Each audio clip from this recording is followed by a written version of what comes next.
आपके रचना इलाहाबाद यूनिवर्सिटी में पढ़ाए जाते हैं, राजस्थान में पढ़ाए जाते हैं, तो पूर्वोत्तर के होके अरुणाचल से आप निशित ट्राइब को बिलोंग करते हैं, तो भारत के पश्चिम में जो एक राज्य है या उत्तर में राज्य है जहाँ पे हिंदी की प्रावधान है, वहाँ पे आपके रचना पढ़ाए जाते हैं, तो ये अनुभव कैसा रहा आपको? और क्या लगता है जो पहले धारणा थे हिंदी और पूर्वोत्तर को लेके, वो बदल चुका है अब? अब मैं आती हूँ जो सर ने जो प्रश्न पूछा है, सबसे पहले मैं ये बताना चाहूँगी कि मैं जब क्लास 10 मैं जब 10वीं कक्षा में थी, जब मैं क्लास 10 की परीक्षा की तैयारी कर रही थी, तो हमारा अंग्रेजी का पेपर हो गया, मतलब एग्ज़ाम हो गया। हिंदी की हम तैयारी कर रहे थे, तो मेरी एक सहेली ने कहा, हिंदी के लिए इतना पढ़ने की क्या आवश्यकता है, वहाँ आराम से 35 मार्क मिल जाएगा, 35 मार्क्स मिल जाएगा। मैंने कहा अच्छा ऐसा क्यों, ऐसा क्यों? ये जो कॉपीज जो होते हैं ना कि ये वहाँ मतलब जितने भी गुवाहाटी रीजन के हैं, ये वहाँ दिल्ली जब कॉपियाँ जांचने के लिए जाती है, तो इनको पता होता है कि ये जो नोटिस वाले हैं ये हिंदी में बहुत कमज़ोर होते हैं, तो वो आसानी से पास मार्क मतलब पासिंग मार्क आसानी से दे देते हैं। तो ये बात मुझे बहुत ज़्यादा कचोटने लगी। मैंने सोचा कि नहीं, ये तो गलत बात है, मुझे तो दया वाला मार्क्स तो मुझे नहीं चाहिए। फिर मैंने दोगुना या तिगुना साहस के साथ मैंने और अधिक प्रयास किया और काफ़ी हिंदी में अच्छे मार्क्स लाए। उससे पहले अंग्रेजी साहित्य काफ़ी पढ़ा करती थी, जैसे Oliver twist, David Copperfield, Charles Dickens को खूब पढ़ा। फिर उसके बाद जेन ऑस्टिन को भी मैंने खूब पढ़ा। लेकिन इसके बाद जैसे कहें कि एक टर्निंग पॉइंट आया, मुझे लगा कि नहीं, अभी मुझे हिंदी पर भी काफ़ी मुझे इस पर ध्यान देना चाहिए। उसके बाद मैं हिंदी लिटरेचर की ओर मुड़ी और उसके बाद मैं इस पर लिखने लगी। और थोड़ा हमें समझना होगा अरुणाचल का इतिहास। अरुणाचल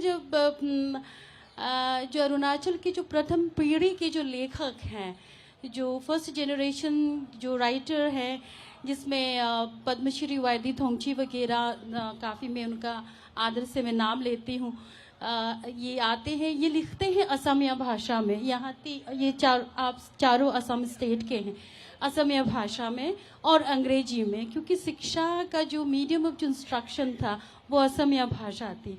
लेकिन 1962 में जो इंडो चाइना वॉर होता है, भारत और चीन का युद्ध होता है, उसके बाद बहुत सारी जो पॉलिसियाँ हैं, बहुत सारी जो नीतियाँ हैं, उसमें बहुत ज़्यादा संशोधन हुआ। और फिर असमिया को हटाकर या अलग करके उसकी जगह हिंदी को बिठा दिया। तो हमारी जो पीढ़ी है, हमने हिंदी पढ़ी, हिंदी जैसी मेरी शिक्षा दीक्षा की भाषा रही। और जहाँ तक सर ने कहा कि आप जो लिख रही है वो केवल अरुणाचल या नॉर्थ ईस्ट तक ही केंद्रित नहीं, वो और भी जगहों में जैसे सिलेबस में, करिकुलम में इंक्लूडेड है। जैसे राजस्थान में हो, इलाहाबाद में हो, इधर अमरकंटक में, वहाँ भी पढ़ाया जा रहा है। यहाँ ही मतलब केवल देश की ही बात नहीं कर रही हूँ, ये आप लोगों को भी सूचित करते हुए मुझे बड़ी खुशी हो रही है कि मैं निशी आदिवासी समुदाय से बिलोंग करती हूँ और मैंने लोक कथाओं का भी संकलन किया, मेरी मौलिक कहानी संग्रह भी है। इसके अलावा मैं जिस समुदाय से आती हूँ उस समुदाय के लोक कथाओं का संकलन किया।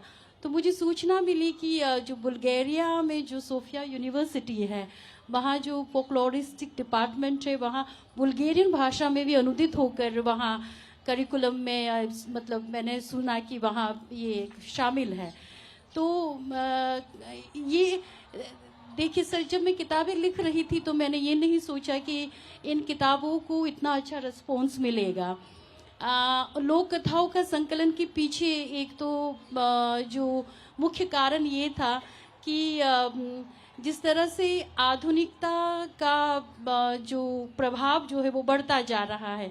अब जैसे देखिए मैं गांव में रही और मैंने दादी से, नानी से मैंने वो हम जो कहते हैं कि जो अंगीठी वहाँ जो जल रही होती है बांस के घरों में, वहाँ हमने बैठकर हम लोग कथाएं सुनकर हम बड़ी हुई।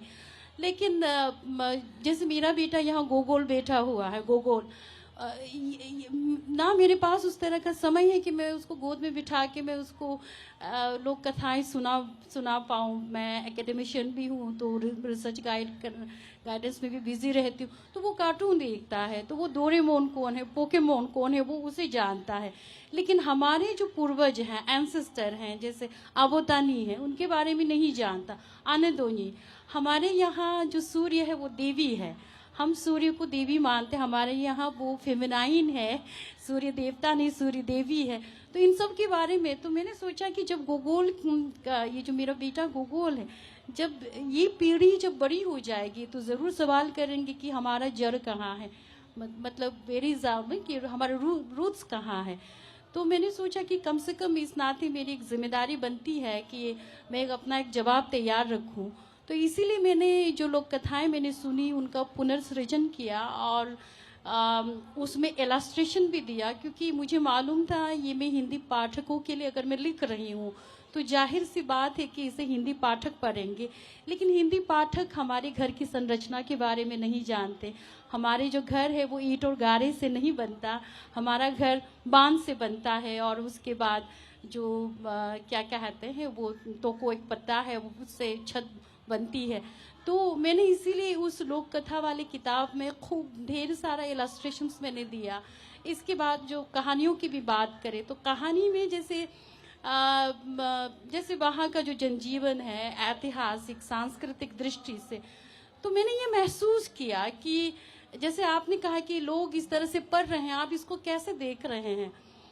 तो मैं ऐसा महसूस करती हूँ कि बहुत सारे पाठकों के लिए जो पूरा पूर्वोत्तर है और ख़ासकर अरुणाचल की बात करें, असम तो खैर बहुत काफ़ी उसको एक्सपोजर मिला है, लेकिन पूरे पूर्वोत्तर की बात करें तो इसमें अगर मैं मेरा जो होम स्टेट है उसकी मैं बात करूं तो अभी भी ये मुझे ऐसा लगता है कि ये बहुत ही अभी भी हिडन लैंड है।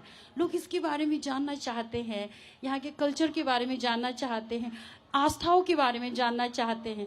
अभी हिंदी में जैसे एक वाक्य है कि लोग दुखी हो, प्यारी सुनीता जी लव यू अब आ गई तो जैसे कि दुख में छाती पीटते हैं, हाय हाय। हमारे वहाँ ये नहीं, हम जब खुश होते हैं हम ताली बजाते हैं तो हम छाती पीटते हैं, पोदा वो तो इस तरह की हमारे वहाँ अगर मतलब किसी सुंदर स्त्री को अगर आपको उसकी तुलना करना हो तो वो चांद के साथ हम नहीं करते, हम जंगली सुअर के साथ उसकी तुलना करते हैं कि उसकी चंचलता चपलता। तो मैंने ये महसूस किया कि लोग जानना चाहते हैं, नया पढ़ना चाहते हैं। पाठक जो है वो बड़ा जिज्ञासु है, बहुत ही प्रयोगशील है और वो नया नया पढ़ना चाहते हैं। और उसके बाद जैसे उइमोक एक शब्द है मेरी लोक कथा का, उइमोक का अर्थ होता है द लैंड ऑफ एंसेस्टर। तो मैंने इसलिए लोक कथा वाली पुस्तक का नाम ही रखा उइमोक। बाद में ये देखा कि ये हिंदी अंचलों में इतना ज़्यादा प्रचलित हुआ और लोगों को पता चल गया कि अच्छा उइमोक शब्द जो है ये एक अरुणाचली शब्द है जिसका अर्थ होता है कि मृतकों का संसार। क्योंकि हमारे दर्शन में स्वर्ग और नरक नहीं होता, हमारे दर्शन में हेवन और हेल का कॉन्सेप्ट ही नहीं। हमारा जो फिलोसॉफी है, जो तानी फिलोसॉफी है, इसमें हम ये मानते हैं कि मरने के बाद भी जो जीवन है वो सतत चलता रहता है लैंड ऑफ एंसेस्टर में। तो एक बहुत ही प्यारी सी लोक कथा है कि पिता की मृत्यु के बाद जो महामारी जब फैली तो पिता की मृत्यु हो जाती है। जैसे कोरोना, अभी हम कोरोना से गुजरे, तो पिता की मृत्यु के बाद जो बेटी को अपने पिता से इतना अधिक मोह होता है, प्रतिभक्ति के चलते वो अपने पिता की आत्मा का पीछा करते करते लैंड ऑफ एंसेस्टर में पहुंच जाती है। तो ये बहुत प्यारी सी ये, तो मैंने देखा कि जो हिंदी अंचल के लोग हैं उइमोक से परिचित है। तो इस तरह आप ये देखेंगे कि किस तरह से जो शब्द है, किस तरह से जो कथा है, किस तरह से उन कथाओं में व्यक्त जो संवेदना है वो ज्योग्राफिकल बैरियर यानी कि भौगोलिक सीमाओं का अतिक्रमण करके इन जैसे हिंदी अंचलों में या देश भर के अंचलों में या फिर विदेशों में पहुंच रहे हैं।